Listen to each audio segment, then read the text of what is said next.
Hello everybody, this is HG Shaves here. I'm back with another video. Thank you all so much for joining me today. I appreciate it.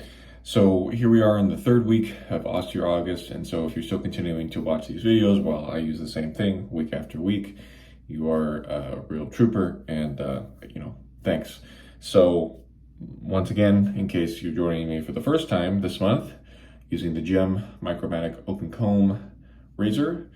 That's loaded up with a PTFE coated blade.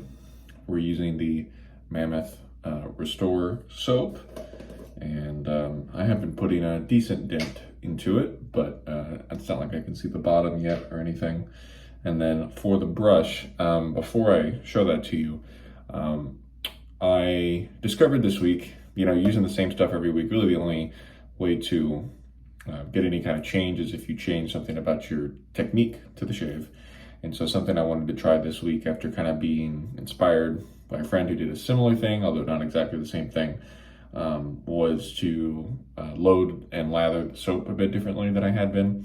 And so what I decided to give a try was a modified Marco method. For those of you who don't know, Marco is a guy, he's on some of the old school forums, and he several years ago was one of the people who talked about this method where you basically start with a very wet brush and then load the soap for maybe longer than you normally would to kind of compensate for how much water's in there. And for certain soap bases, it has been recommended over the years that you should Marco method that base. And so I decided, well, let's try it with the Mammoth Tusk base. It's a quality base. It can probably take a fair amount of water, and I found that it really worked well for me. Like, it was the first time I tried it, it was one of the best lathers I'd had in months. So I'm going to show you all how I would recommend you try this. So basically what you do, I've got my brush soaking. You take it out of the water. You let all of the water kind of come out of it naturally via gravity, basically. And then it's up to you if you want to go straight in like that, or what I like to do is I just give it one shake. That's it. And then I'm going to go right into the soap here, and you're going to see some suds in the beginning, which is what you want. And then what you basically do is you just keep loading the soap until the consistency kind of gets to something that you want. And if you do this well, I don't want to say right, because what's right, but I think if you do this well and you kind of dial in the amount of water and how much you load, when you go to start your face lather, you shouldn't have to really add that much water. So if you are somebody who doesn't like to add a bunch of water to the face, you might be able to save yourself some time, but just by starting with a wet brush like this. Also, I'll give a disclaimer that this is a bit of a messy lathering method, because once you bring it to your face, some of the water that's kind of stored up in the brush can start to come out. So I'll just give that disclaimer that if you're a particularly neat shaver, which, I mean, come on, it's shaving. But anyway, if you're particularly neat, then maybe you wouldn't like this quite so much. So we've loaded the soap for a good long while. We've got some of this, what the kids these days call proto lather. So I'll just go ahead and scoop some of this out. And this is a very nice texture. It's not bubbly or foamy, but it feels nice and slick too. So let me just rinse off my hand real quick. And then let's go ahead and start the face lather here. So I'll just start by doing the circular motion that I talked about last week.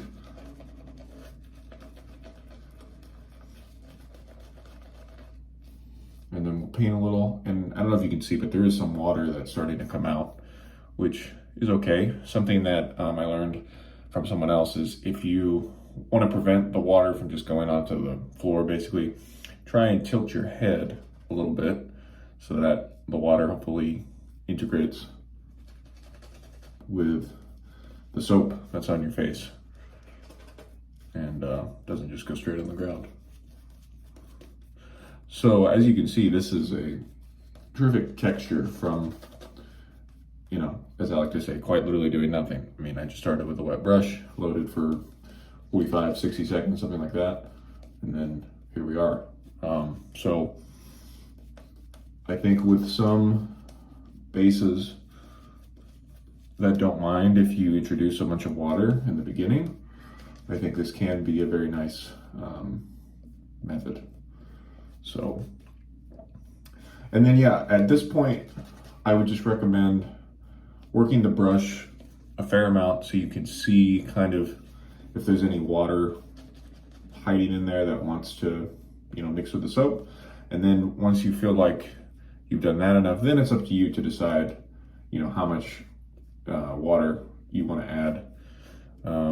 I might do just a couple water, might add water just a couple times. But anyway, I'm going to keep face lathering, and then I'll bring it back up when I'm about to start my first pass.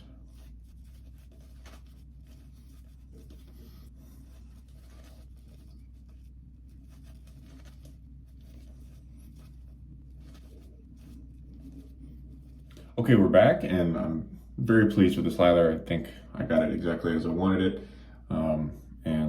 Yeah, here we go with the first pass, Gem Micromatic open comb with the PTFE blade.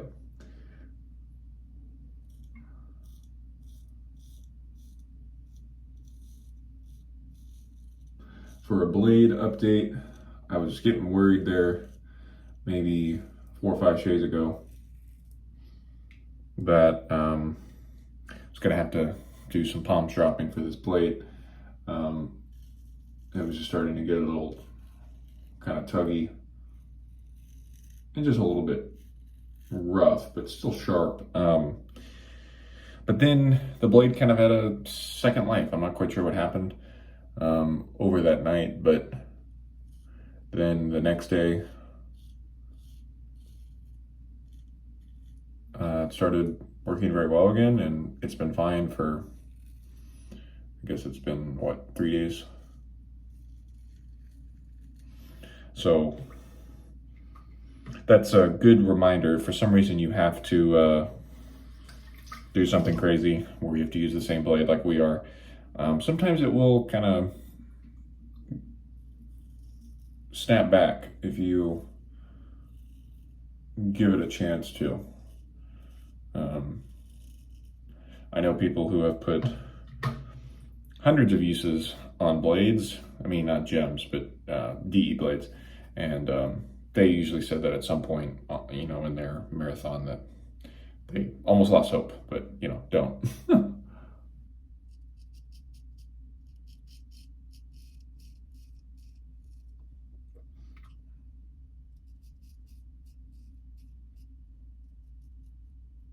Trying to keep a light touch, as usual.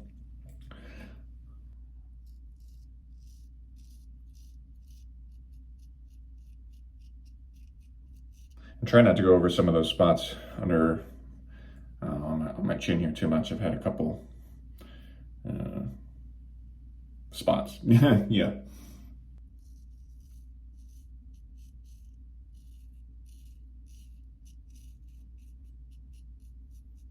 Okay, first pass complete.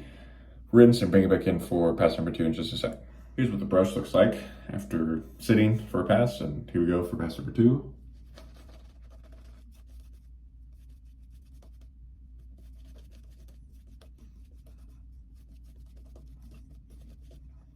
Here we go for pass number 2, cross and with the grain.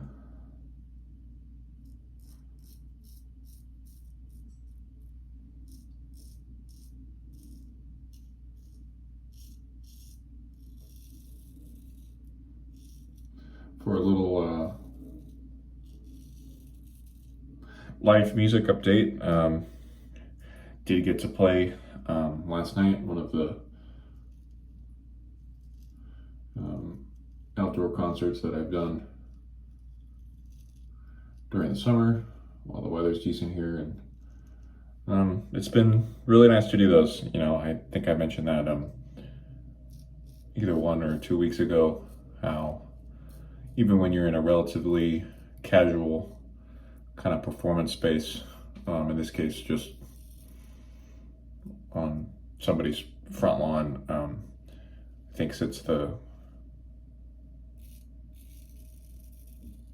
since the pandemic, people are very grateful and thankful for live music, and I feel like it wasn't always that way, you know. Certainly, even as someone in the business, you know, it's my profession. There are certain aspects of it that I certainly took for granted, and so it's you know, a bit nice to get back to that.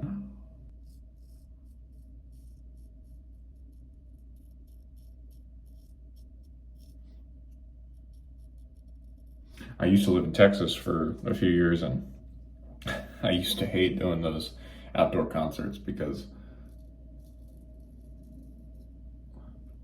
despite it being over 100 degrees many days of the summer, those people always wanted to do some kind of outdoor thing, and man, we always dreaded those.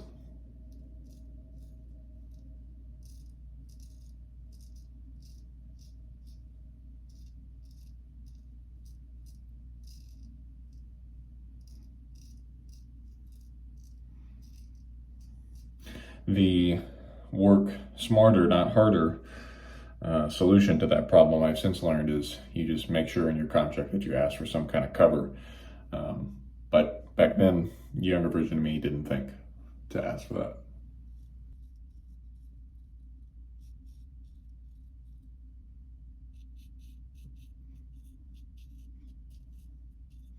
Yeah, it's really amazing how sharp this blade still is and how effective this razor still is, and just no need to use pressure. Okay, that was second pass. Let's do a final rinse and then bring it back in for third pass.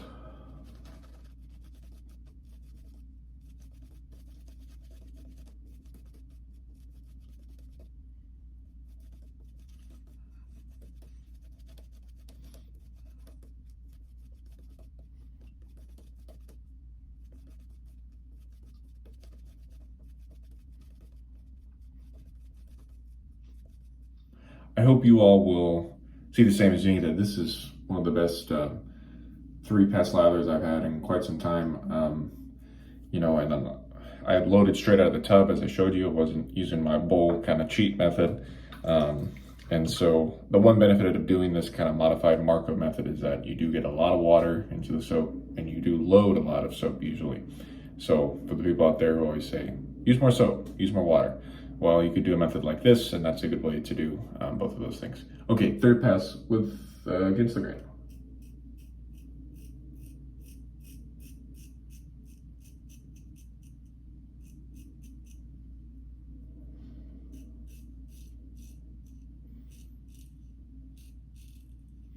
You might be hearing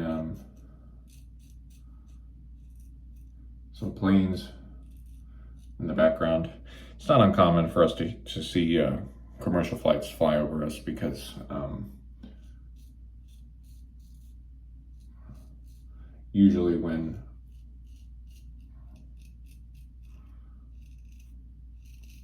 flights land here, they'll well, if they're coming from the east, they'll come over the lake, and then as they go over the lake, they go over the whole city, basically on their way to the two airports, because the airports are both kind of west of the city.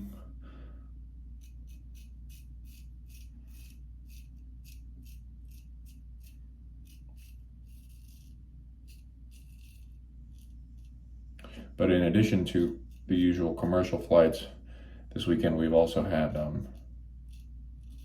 the Blue Angels, I think that's their name. I want to say Air Force. They kind of have to be, right, if they're flying jets. But anyway, they do an annual summer kind of show for people over the course of Saturday and a Sunday. But they start doing their training on Friday. And so they do that kind of practice run over the city from maybe 10 a.m. to 2 p.m. on a Friday, and people are, I mean, it's loud for sure.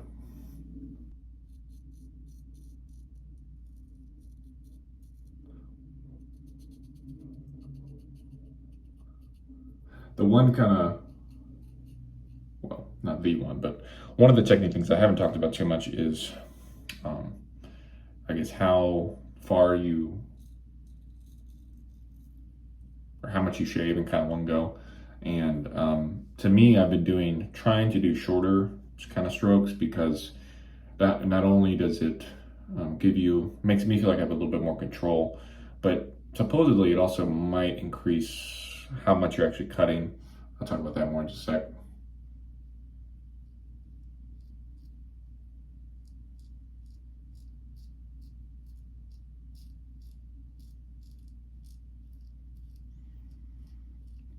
So if you took an area and you, like, for example, if you just went straight up like this versus doing, climbing the mountain, so to speak, it seems to me like you would cut more hair potentially.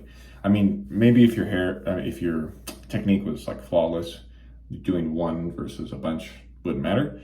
But for us mere mortals, the scrubby strokes, that's the way to say it, seem to be a little better, maybe.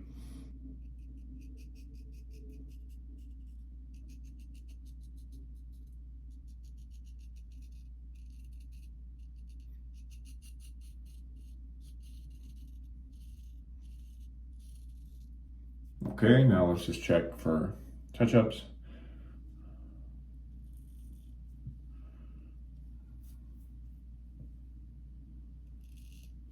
Does anybody else out there have the same spots that I do, like right under the kind of corner of the jaw? It's pretty rare that I don't have to do this. It doesn't matter what razor it is.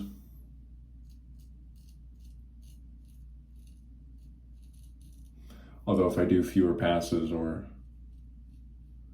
the razor isn't as efficient, I'll have to work a little more. But anyway, does anybody else have to do the same thing? Okay, I think that was a great shave. Very happy with that. And I'll rinse and come in back and talk to you over post-shave. Just a second. All right, for yet another week, the Chatillon Luxe Unscented Toner. Do I have any revelations to share with you about using this product? Not exactly. As usual, you don't need to use much. And as usual, this product works very, very well for me. I was talking with a friend the other day, and they were talking about how they're not using scented aftershaves as much anymore, or just they're not using a wide variety of aftershaves like they might with their brushes or soaps or razors. And kind of got me thinking, do I need more than like this and a balm and maybe a couple aftershave splashes just for a little change of pace? Because I certainly do love using this, and I like using the unscented balms in winter. So we'll see. That's a decision to make later from now, because I'm stuck with this for another 10 days or something. So anyway, for a final rundown, Jim Micromatic open cone, hanging in there, and the Zenith B2 BF3-826. Highly recommend you all try a Zenith bore. It's at some point, if you never have. If you're in the US, I recommend looking at thegentleshave.com. He's a guy not far from here actually, who he brings Zeniths, he imports them, and he kind of writes up good descriptions of each of the knots, and he gives you very specific numbers about the loft and the kind of feel of the brush. And that's a nice way to order these brushes in the US without having to deal with the international aspect. However, if you don't mind ordering internationally, or you do happen to not live in the US, I can also recommend yourshaving.com, which I believe that's Spanish. That's a store in Spain, and they have very cheap prices on these brushes, because of course when you bring them into the US you have to charge more. So it might be worth checking them out too, even with the cost for shipping. So that'll do it for us. Thank you all so much for watching. This has been another great shave, and we'll see you next week for the last one. So yeah, great. I'm not sure what we'll do after that, but maybe that's something I'll talk about next week. So thank you all. This has been HG Shaves. See you next time. Goodbye.